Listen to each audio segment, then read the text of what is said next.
Doesn't mean you don't get to it, right? Like let's say, for example, Jordan has a rehab project that he needs to keep moving, right? Doesn't mean he doesn't do that, right? That would be ridiculous because you got to get the revenue from it.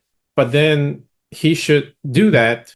Hopefully, he has a schedule in place where it allows him to maximize, like, let's say he's calling people to generate leads, right?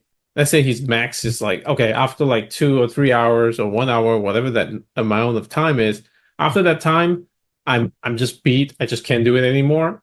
Do that first, right? And then deal with the project management or the other calls later. So that's kind of how you like prioritize. Because prioritize, the word prioritize means you have to cut off any other options, right? So that's one priority. So do that first.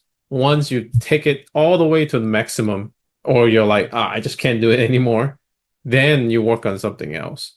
So to me, that's kind of how I look at subordinating everything else in our world is making sure every single person is always working on the most important things. And once until that one thing is done, nothing else matters. 90% of the time. There's always exception. We get it, right? Fire, there's a fire going on in your property. Sure, you gotta go take care of it. But then most of the time, we don't have crazy stuff like that. So that's step number three, subordinating everything else.